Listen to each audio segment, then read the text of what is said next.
जैसे सांस लेने में प्रॉब्लम, बार बार खांसी आना, सर्दी जुकाम हो जाना, बलगम निकलना, इस सिचुएशन में मिकोलाइट सिरप यूज किया जा सकता है। हेलो दोस्तों, नमस्ते। आप देख रहे हैं अपना ट्यूब चैनल DRX आशु फार्मासिस्ट। मैं हूं आशीष फार्मासिस्ट। चलिए जब हम बात करते हैं, यदि किसी व्यक्ति को सीने में भारीपन, बार बार खांसी आना एंड सांस लेने में प्रॉब्लम रहती है, तो उस सिचुएशन में कौन सा सिरप यूज करना चाहिए, बने रहे हमारे वीडियो में। आज हम इस वीडियो में फुल डिटेल मिकोलाइट सिरप के बारे में बात करेंगे। अगर नए हो तो हमारे चैनल को सब्सक्राइब करके ऑल नोटिफिकेशन पर क्लिक कर लीजिए। चलिए हम स्टार्ट करते हैं। सबसे पहले मिकोलाइट सिरप क्या है। मिकोलाइट सिरप का मतलब यह होता है कि यदि किसी व्यक्ति के अंदर सीने में जकड़न या सीने में भारीपन या कफ जमा रहता है, वह विस्कोसिटी के रूप में गाढ़ापन रह के हमारे सीने में चिपका रहता है, तो जो मिकोलाइट सिरप होता है, लेने से जो विस्कोसिटी बनी रहती है हमारे बलगम में, उसे पतला करके बाहर निकालने में मदद करता है। जो मिकोलाइट सिरप में कार्बोसिस्टेन पाया जाता है, जो हमारे विस्कोसिटी यानी कि गाढ़ापन हमारा बलगम रहता है, उसे तोड़ के यानी कि पतला करके बाहर निकालने में बहुत मदद करता है। अब हम बात करते हैं मिकोलाइट सिरप हमारी बॉडी में जाने के बाद कैसे काम करता है। जब हमें सर्दी या जुखाम, ब्रोंकाइटिस, हमारे फेफड़े में बलगम जमा हो जाता है, तो उस सिचुएशन में पेशेंट सांस नहीं ले पाते हैं, बार बार खांसी आती रहती है, तो उस सिचुएशन में मिकोलाइट सिरप जो बलगम जमा रहता है उसे बाहर निकालने के लिए मदद करता है।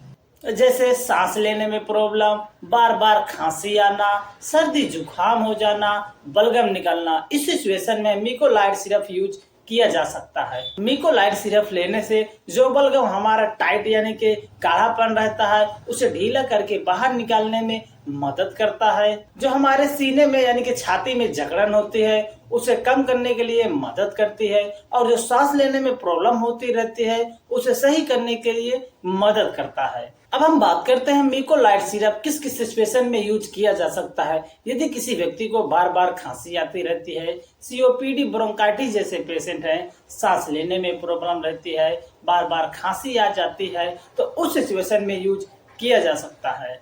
यदि किसी व्यक्ति को अस्थमा यानी कि दमा, सर्दी के बाद छाती में जकड़न हो जाना, तो उस सिचुएशन में यूज किया जा सकता है। अब हम बात करते हैं, यदि कोई पेशेंट यूज करना चाहता है तो अपने डॉक्टर से कंसल्ट के बिना ना यूज करे। यदि कोई पेशेंट एडल्ट पर्सन है तो दिन में 10-10 ml करके 2 बार यूज किया जा सकता है। यदि कोई पेशेंट बच्चा है यानी कि 6 से 10 साल का है, तो 5-5 ml दिन में 2 बार यूज किया जा सकता है। लेकिन यूज करने से पहले अपने डॉक्टर से कंसल्ट एक बार जरूर करें। अब हम बात करते हैं मिकोलाइट सिरप।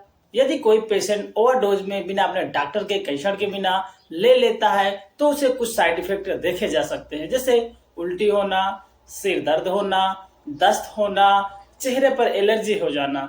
ऐसा सिचुएशन देखा जा सकता है। मिकोलाइट सिरप के कुछ सावधानियों के बारे में, यदि किसी पेशेंट को हार्ट डिसीज है, लीवर डिसीज है, गर्भवती महिला स्तनपान करवा रही है, तो उस सिचुएशन में अपने डॉक्टर के कंसल्ट के द्वारा ही यूज करें। तो दोस्तों, मिकोलाइट सिरप यदि किसी पेशेंट को विस्कोसिटी, बलगम में गाढ़ापन हो जाता है, तो उस सिचुएशन में कफ निकालने के लिए मदद करता है। अगर नए हो तो हमारे चैनल को सब्सक्राइब करके ऑल नोटिफिकेशन पर क्लिक कर लीजिए। ऐसे हम वीडियो लाते रहते हैं। स्वस्थ रहिए, खुश रहिए। जय हिंद।